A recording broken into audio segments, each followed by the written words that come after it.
Today, we actually begin a brand new series entitled Your Integrity, Our World, Your Integrity, Our World, and I will explain the title in just a minute. And next week, I'm gonna give you our official definition for integrity for this series. But to just get us started, we kind of know what integrity is, right? I mean, integrity is the resolve and really the courage, as we're gonna discover, is the resolve and the courage to do the right and noble thing just because it's the right and noble thing. You just do the right noble thing because it's the right noble thing when it benefits you, and you do it when it costs you, because people of integrity just do the right thing because it's the right thing. That is the reward. Even when it costs you, actually especially when it costs you, those are the people that we cheer for. Those are the heroes, the people that do the right thing even when it costs them, even when there was a less costly alternative. You may be familiar, you probably are, with this phrase, structural integrity. Structural integrity is a building science phrase, and here's the technical definition: the ability of a structure to withstand its intended load without failing due to fracture or fatigue. And unfortunately, we have seen in recent days what happens when a structure is cracked and is fatigued and is not able to bear the load it was supposed to bear. We've seen the devastation when structural integrity is compromised. And what we've discovered, and what you know and what you've seen throughout your life just in some capacity, is that the damage isn't isolated. The damage isn't isolated to the compromised beam or the compromised column, is it? The entire structure is affected because when a load-bearing structure fails, the load is transferred.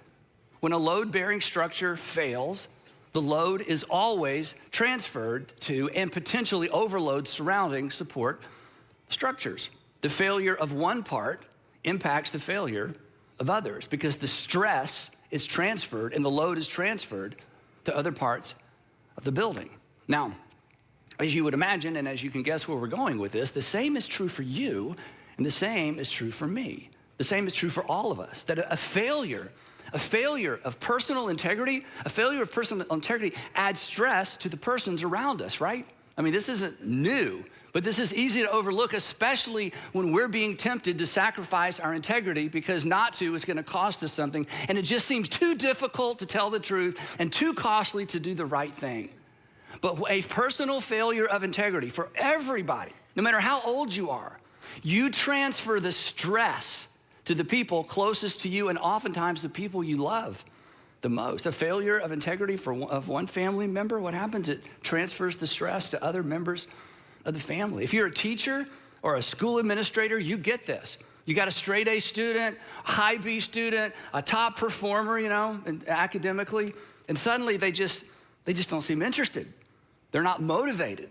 Their grades plummet. And your first guess is that something is going on where? At home, that's right. Some of you have experienced extraordinary marital stress, conflict between you and your husband or you and your wife, not because either of you had a failure of integrity, but because your high school student, your high school son, your high school daughter, a college son, a college daughter, maybe graduate school, maybe they're out, maybe they're married, and there's been a failure of integrity with one of your kids, and you feel the stress of that. It's connected to you, and it's creating more stress even in a relationship because you can't agree on how to respond, how to discipline, how to embrace or to stand back from a son or a daughter because of a decision they made that really had nothing to do with you, right? Companies, we've seen this. Entire companies have imploded because of the decision of a CEO or a leadership team where hundreds and hundreds of people lose their job, right?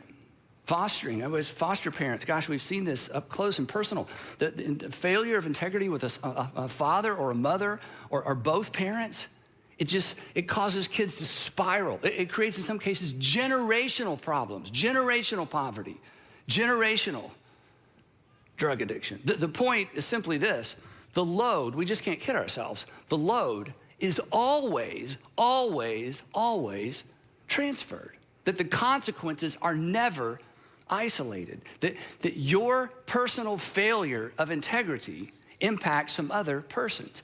But your integrity, when you maintain your integrity, when we maintain our integrity, when I maintain my integrity, it also impacts some other persons as well. So this is a really, really, really big deal. In fact, when we think about our community and our nation, our world, our families, I don't know of anything that's more important, corporately, nationally. Thus our title, Your Integrity, Our World. My integrity, our world. Your integrity, your family, your community. My integrity, my family, my world. This is one of the reasons why integrity is actually a universal expectation. And this is very interesting. This is what makes a hypocrite out of all of us. We're gonna talk about that, I think, in week 3. So don't miss week 3, because everybody loves to be called a hypocrite. If it's been a while, don't miss week 3, right? Here's the thing. We may opt for loopholes. In other words, I might look for a workaround or a loophole so I don't have to tell the whole truth, or so I don't have to be completely transparent, or so that, I'm not completely honest. I mean, we might look for loopholes, and we might make excuses when it comes to our personal decisions. But here's what I know about you. We've never met. You expect integrity from the people closest to you and the people around you. You expect it from your leaders, your preachers, and your teachers, your spouse, your boss, your employees. You expect integrity from the people around you, whether you're a person of integrity or not. Or just to be sort of crass, thieves don't expect to be stolen from. They're like, what? Well, you stole from me? Well, yeah, well, I didn't expect that. Well, you do it. It doesn't matter what I do. I did not expect that from you, right? Unfaithful spouses do not expect to be cheated on, right? And don't raise your hand. Oh, this one, okay. But when you were in school, not that one. We're moving on. Or that one. Or this day could end very differently than you anticipated. But when you were in school, again, don't raise your hand, guys. If you in school, if you ever cheated on middle school or elementary school, maybe middle school, high school, college, you cheated on the test. And if you cheated on the test and you got by with it, nobody caught you, and you made a better grade than you were supposed to make, and then you get your test paper back. Imagine this. This didn't happen to any of us, but imagine. So you've cheated, you got by with it. You're like, man, I made a B. Shouldn't have made a B, shouldn't have passed. So you're looking at your grade, and you start looking at your test paper, and you realize your teacher misgraded the paper, and you got cheated a couple of points. What would you have done? Oh, well. No, you would have marched right up there to his or her desk and said, hey, you misgraded. You took a few points away that you need to give to me. It didn't matter that you cheated to get them. You expected your teacher not to cheat even though you're a cheater. Like I said, this eventually makes hypocrites of all of us. And I know this doesn't apply to any of you, but those employees that waste time at work, not us, but this happens. This happens. There are people who just, they shop online at work. They do all kind of stuff. It's crazy. Yeah, they're eating up their employer's resources, wasting time at work. And they never tell their employer, right? But when the paycheck comes out, when the hours are totaled up, when they get their check every couple of weeks, they expect for the employer to pay them exactly what they agreed to. I mean, I may cheat you at work, but by golly, if I think you've deducted something from my paycheck or you didn't count hours, I am in your face. Why? Because regardless of our personal integrity, regardless of our consistency, it's a universal expectation. It's an inescapable expectation. And all of that brings us to something extraordinarily significant. And this is a little deep. So for some of you who've been waiting for something deep, this is it, okay? This is deep. And this is what we're gonna talk about for the next few minutes, because I didn't even plan to include this in the series, but as I kind of worked through this content, I thought this is so foundational, and even though it's somewhat introductory, this is what I want to talk about the next few minutes, because this whole idea of the duplicity, the expectation we have of others that we don't even have of ourselves to some extent, it points to something so foundational when it comes to our lives and so foundational when it comes to integrity. Integrity, the whole idea of integrity, assumes and ought to, we readily appeal to, that we assume everyone around us is accountable to. Let me read that again. That integrity assumes, and the fact that you just expect people to tell you the truth, they signed the contract, they're gonna follow through. Integrity assumes and ought to, you just ought to do that. That we readily appeal to, you didn't do what you ought to do. We need to talk about that. That we assume everybody around us is accountable to. You lied to me. You lied to me. Implication, even though we've never discussed the pros and cons of lying, I just assumed you're not supposed to lie. I mean, we've never talked about it. We never sat down before we signed the contract and said, okay, before we go through this contract, let's talk about what's right and what's wrong. You don't do that before you sign a contract. You don't do that before you enter into a relationship, because you just assume people know what they ought to do and what they ought not to do, and they're assuming the same thing about you. You lied to me. You lied to me. Well, yeah, but we never talked about whether lying is right or wrong. Well, I just assumed you know you're not supposed to lie. Now, I didn't decide lying is wrong, and you didn't decide lying is wrong. Everybody just knows, don't they? I mean, here's something you rarely hear. I hope you've never heard this. I'm not suggesting you say this, but here's something we rarely hear. Yes, I lied to you, so what? Like, why are you making such a big deal out of this? But if there is no objective outside of us sense of justice, injustice, right or wrong, think about this. Why make an excuse for our behavior? I cheated. Yeah, I cheated. So what? What's the big deal? Yeah, I lied to you. Yeah, well, why are you making such a big deal out of that? What we usually hear is, I didn't lie. I didn't lie. Implication, lying is wrong. I didn't lie. So we're going to talk about this next time. We lie about lying so people won't think we're liars. Let me go over that again. We lie about lying because we don't want people to think we're liars, because we know there's something wrong with being a liar even though we did it anyway. Somehow we just know, right?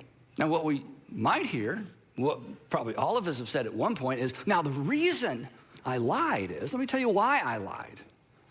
But why not just decide lying's not wrong? It'd be a lot easier. Then you don't have to make excuses. You go, yeah, I lied. Yeah, I cheated. Yeah, I was unfaithful. Why are we even talking about this? I mean, come on. You're holding me to an account. You're holding me accountable to a standard you just made up. Somewhere along the way, you just decide lying's wrong, cheating's wrong, unfaithfulness is wrong. You just made that up. That's your standard. That's your truth. That's not my truth. You can't hold me accountable to a list of things you just made up. Besides that, we never went over them.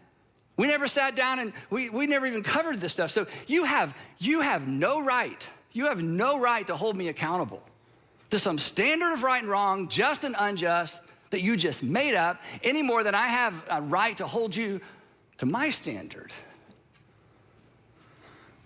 But we know better. It's inescapable. We just know better. I mean, we may throw those things out as excuses from time to time, but somehow we just know better.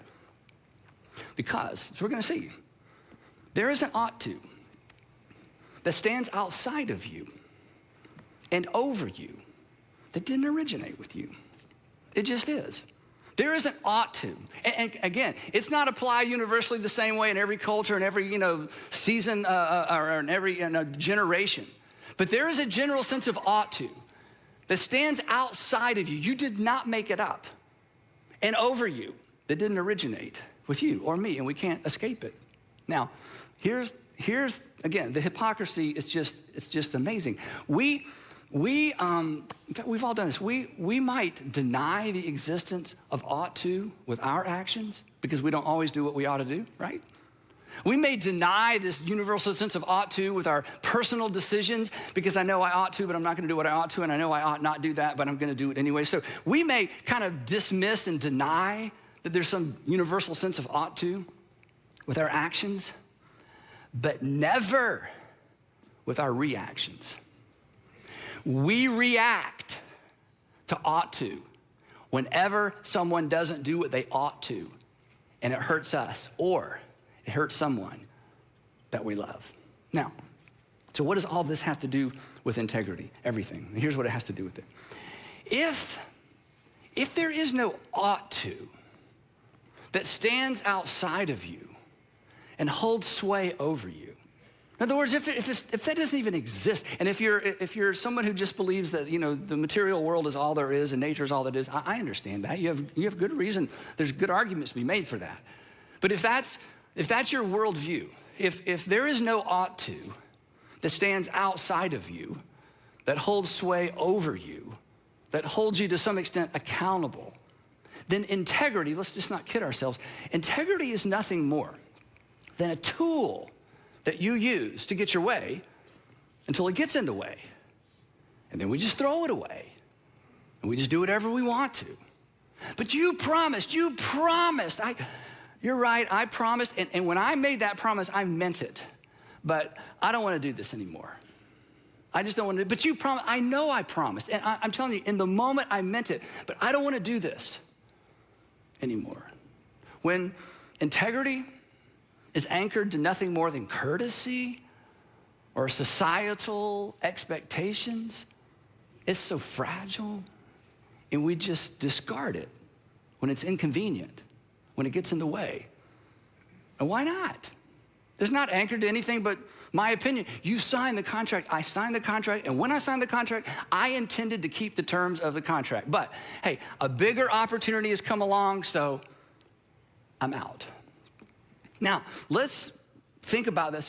This is so disturbing, isn't it? I know. Anyway, sorry. So I want us to think for just a minute about this at a national level, because the implications of this just go on and on and on. If there is no ought to that stands outside of us and holds sway over us, integrity is reduced to a tool government uses to get its way until those particular rights and wrongs and just and injustices get in the way.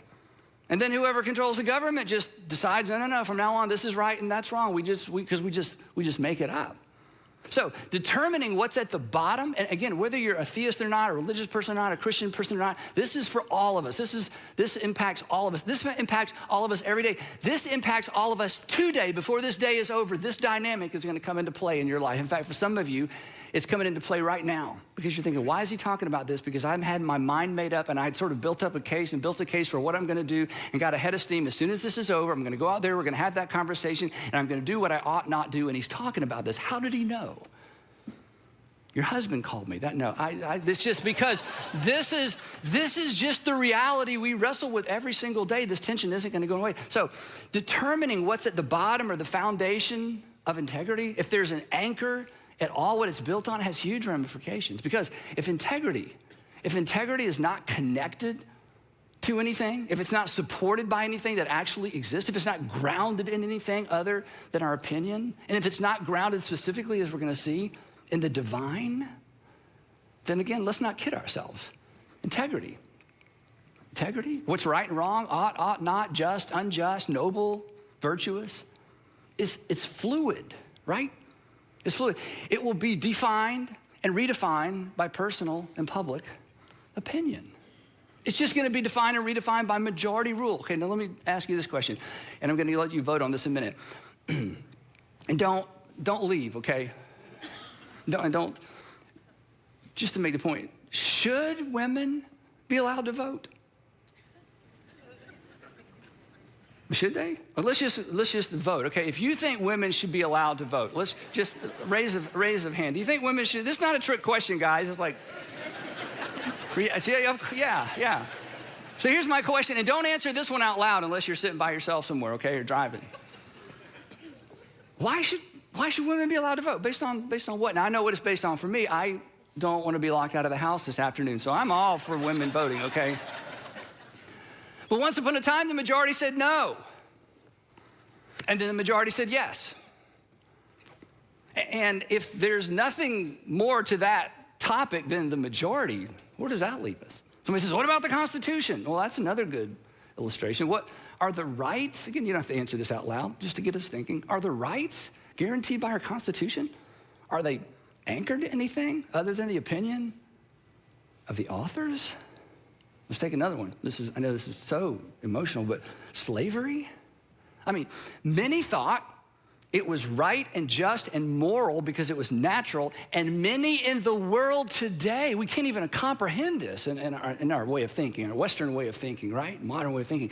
But many in the world today think it's right, it's moral, it's just, and it's natural that some people were born to be ruled and other people were born to rule. It is as natural and as clear to them as the opposite is clear to us. We don't think that way, but who's to say? And what if the majority swung the other way? Would you swing with it? If not, why not? Let me dig a little bit. Do you just think you're better than all those people in other parts of the world that think slavery is fine? You think you're better than them? You think you're just naturally, morally superior to them? Or is there more to it? And if you think it's wrong, based on what? And the outrage at the very thought is an appeal to an ought. It just happened. You just know. There's something that's like, Andy, I can't even believe you're talking about. I mean, this is disturbing to even talk about. I just know. And you wouldn't even have to come up with reasons. Even if you gave me 4 reasons why slavery, is wrong and immoral, and I shot all 4 of them down when the conversation was over, you wouldn't be convinced. Which brings me to this. Does your outrage rest on anything more substantial and less fluid than your personal opinion? Or even a personal conviction, because a personal conviction is just an opinion that you say louder with more angst, same thing, right? Or your life experience. Well, in my life experience, okay, so what? You had a life experience. Everybody has a life experience. I mean, come on, is the foundation for your moral outrage over something like slavery? Or we could go right down the list, there's so many things. What's it founded on? What's it grounded in? I mean, I know it just seems self-evident to you. But behind the fact that it's self-evident to you, there are people all over the world it is not self-evident to them. So who's right, or is there a right? Or do we just get to make this stuff up until it's inconvenient and we decide we want to do something else? So if there's no ought and ought not that stands outside of us and holds sway over us, then right and wrong, just and unjust, it's just determined by majority rule in the case of a democracy.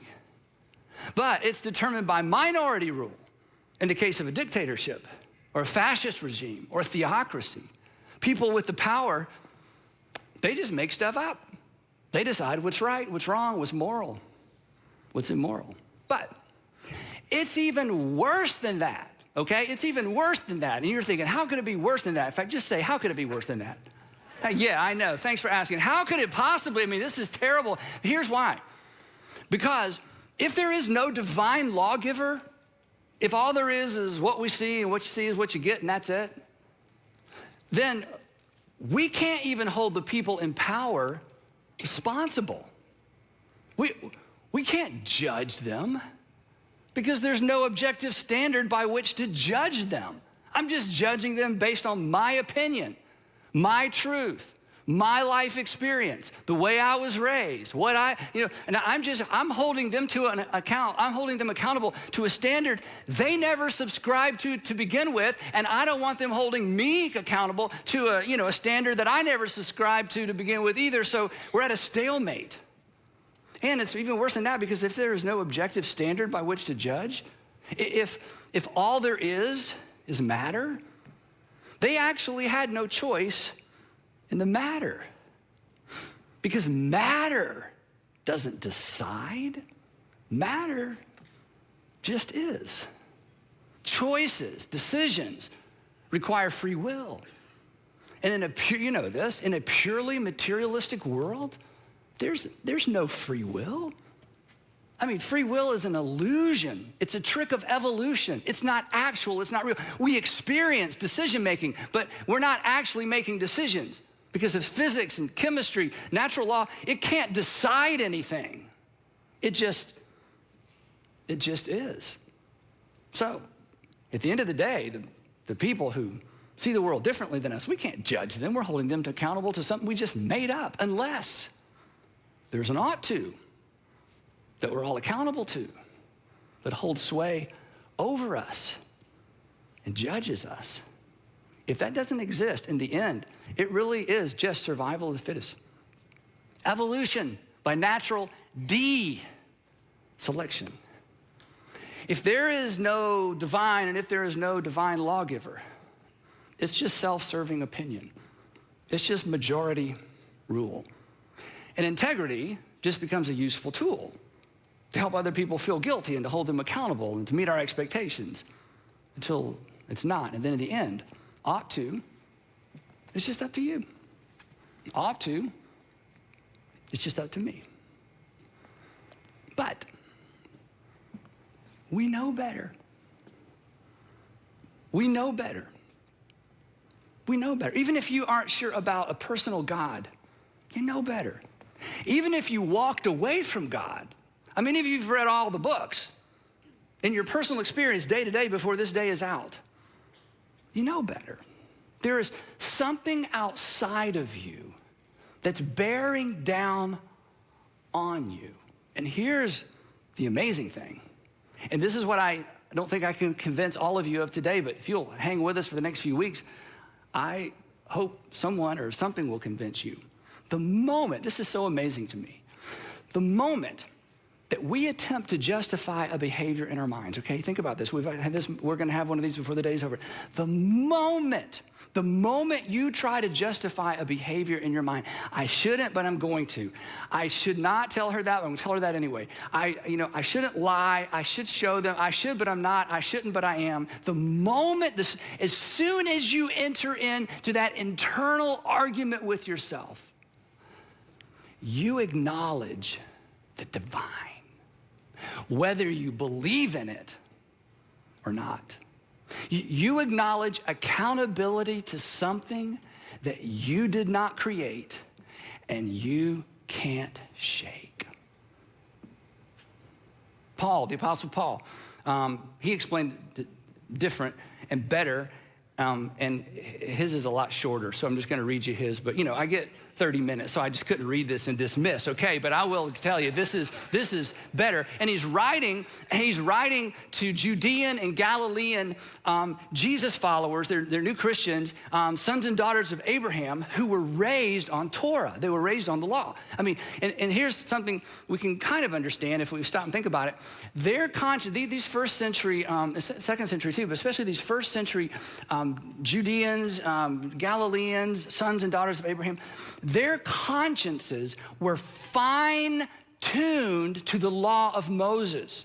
I mean, fine-tuned. And sometimes your conscience can be too active, like you're too sensitive to things. So like 10 years, I know we can't get off on this, but like 10 years after the resurrection, it's such a great story.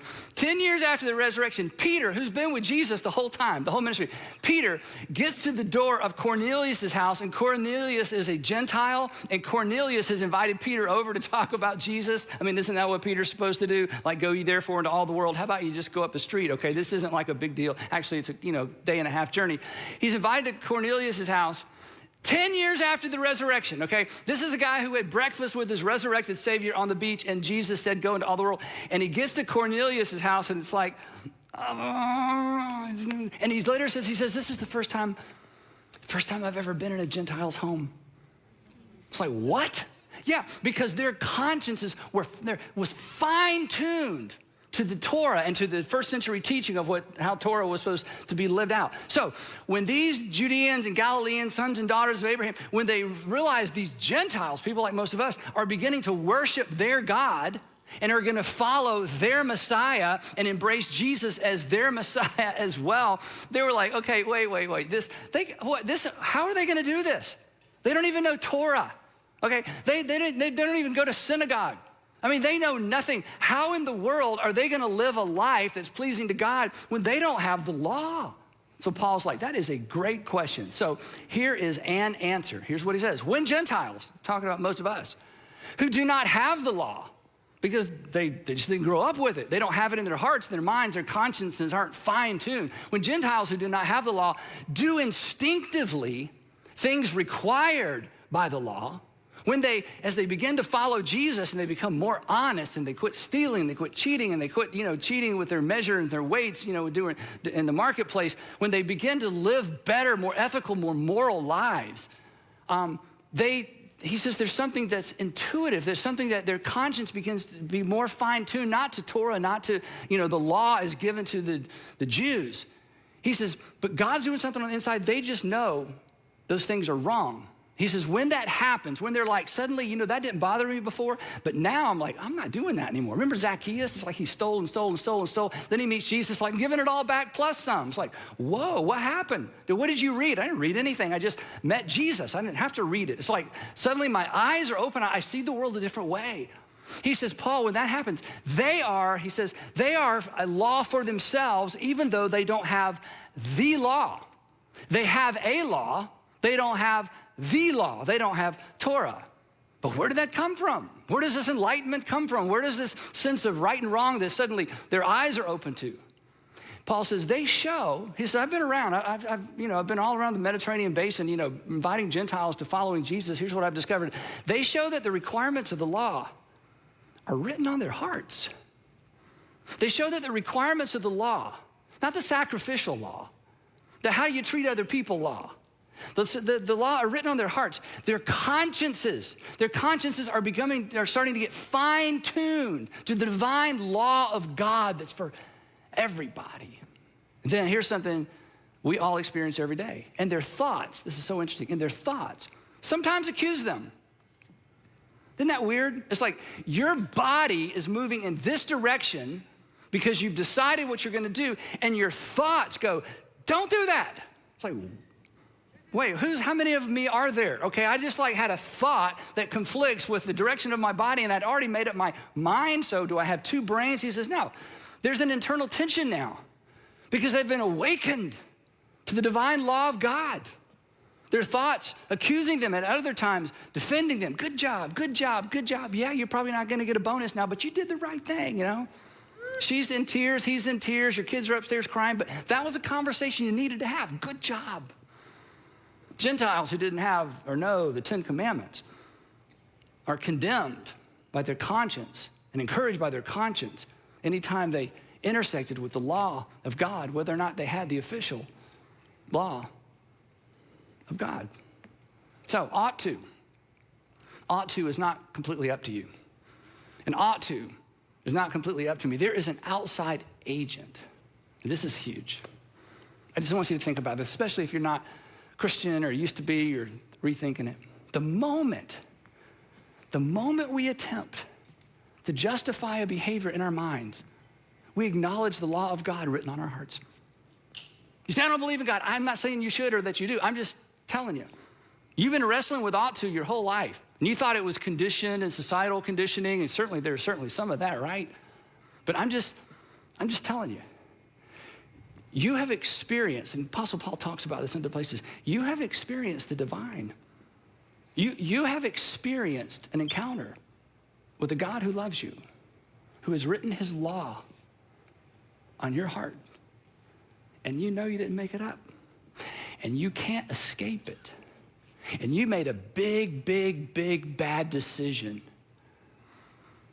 And the only way to assuage your guilt and your conscience is you had to start making other bad decisions, right? And your Heavenly Father says, come back. Come back from the ledge. Come back from the brink. And I want you to wrestle with this. Because to wrestle with your conscience is to wrestle with me, because I place my law in your heart. The moment we attempt to justify behavior in our minds, we acknowledge the law of God written in our hearts. The rule of God, the kingdom of God. This is why I love to say that everyone should consider following Jesus, because Jesus came to planet Earth and he ignited and he launched and he initiated the rule and the kingdom of God on earth. And he placed his law in our hearts. And when you do the right thing, when you do the costly thing, when you do the thing that cost you financially, cost you relationally, cost you reputationally, cost you some followers, now you're not gonna get invited back, now you're not gonna get invited in. Now life's gonna be different because you did the right thing. You have intersected with the divine because you obey the law of God written on your heart. You have participated in it. These are Jesus' words, I love this. You are not far from it. So, we're gonna talk about integrity from lots of different angles, but to get started, it's anchored to something beyond our fluid opinions, and it's anchored to something beyond anyone's fluid opinions or majority opinion. It's informed by a value system that stands outside of us, that stands over us, that puts pressure on us, and it represents what's best for us. And it represents what's best for the people around us. And the reason you know it's what's best for you is because when someone treats you the way they ought not treat you, you appeal to the law of God in your heart. And you appeal to the law of God that you hope is in their heart as well. It's more than simply being a good person. It's living in sync with the will of God. When you do what's right, and it costs you, you declare the rule of God over you. You're not just making a good decision. This is what's so amazing. You're not just doing the right thing. You are declaring the rule of God over you, and you are participating in the kingdom of God, whether you meant to or not, and whether you believe in God or not. And when you insist that other people treat other people justly, and when you insist that other people treat other people right, and when you insist that other people treat other people fairly, you're participating in the kingdom of God as well. So, wrapping this up, integrity. We expect it. You can't not expect it. We celebrate it. Every time you see it, you celebrate it. Those are the heroes, right? And we can't escape it. But the questions is this. The questions are these, I guess. How do you get it? For some of you, how do you get it back? How do you guard it? How do you model it for your kids? That's what this series is all about. So, don't miss part 2 of Your Integrity, Our World. Next time, we're gonna talk about how to position integrity as your guide. So, I hope, see you then.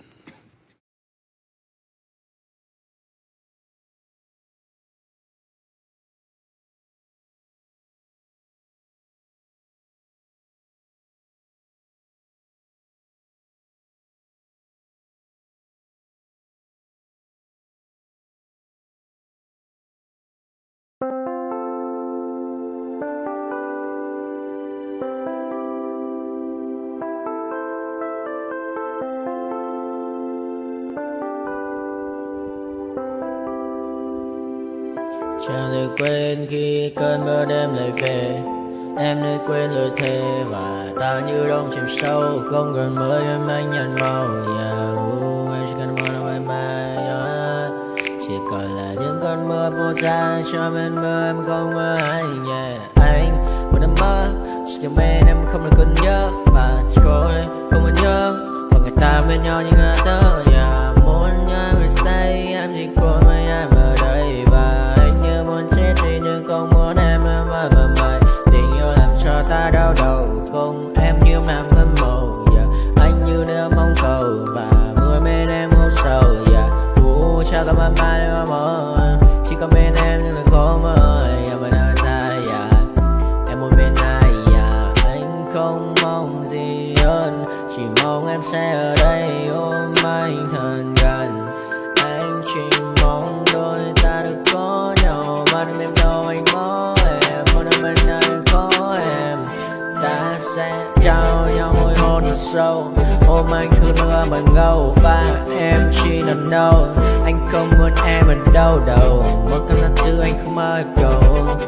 Mà gặp đôi anh mà bên giờ. Anh chỉ là my friend. Em quên đi bao lời hứa. Quên đi cả những ngày xưa.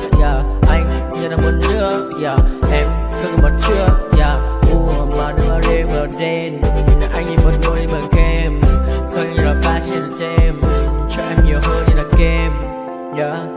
Chỉ cần là mưa thôi. Em chỉ cần là mưa thôi. Còn ai sẽ là nắng rồi. Em chỉ cần là mưa thôi. Cho anh được êm trôi. Cho anh được ôm em khi trời nắng. Và ôm em khi trời mưa. Và có anh có mặt trời. Em như là cuộc đời. Có được nhau là gặp thời.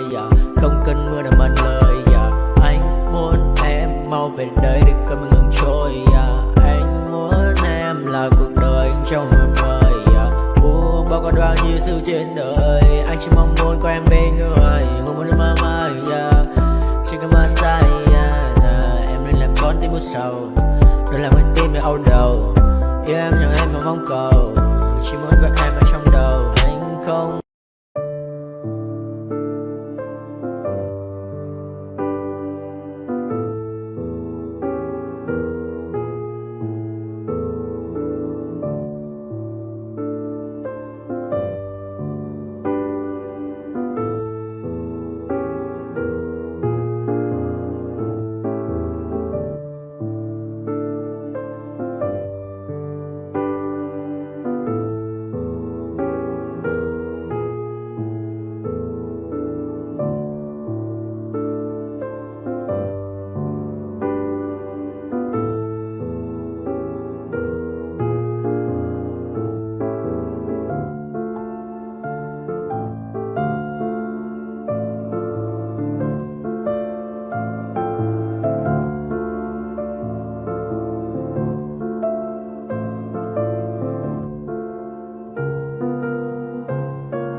to my party, we're just getting started. A life is a dream or a nightmare scarring. Hand me a drink cause I think I'm going all in. Get me a shrink who can catch me when I'm falling. Cover up my scars, flip the handlebars, crashing in my car, wake up in a bar. I'll be a superstar, just on my avatar. This world is so bizarre, empty out the reservoir. Yeah, I'm taking 6 shots, yeah, straight to the face. And I wanna get lost, I'm sick of this place. Don't know how to stop when I'm feeling this way. So I'm taking 6 shots till I'm feeling okay. I think I'm going crazy, don't think I'll get home safe. So I'm taking 6 shots, all straight to the face. I'm taking 6 shots, are you coming with me? I'm taking 6 shots, yeah, straight to the face. And I wanna get lost, I'm sick of this place. Don't know how to stop when I'm feeling this way. So I'm taking 6 shots till I'm feeling okay. I think I'm going crazy, don't think I'll get home safe. So I'm taking 6 shots, all straight to the face. I'm taking 6 shots, are you coming with me? Sometimes you need to let loose, grab juice, get goose, tattoos, taboos, get screwed. Loosen up, buttercup, all those hate comments will never make you feel enough. We're all adequate graduates, hearts full of calluses, but we know calculus. Damn, ain't that fabulous? Can't wait to apply all those mathematicus. But we can't get a job that pays us enough. I'm about to pop off. Fuck you, you're lost. We all know that we never really want a boss. So I'ma do what I want to, something I can't undo.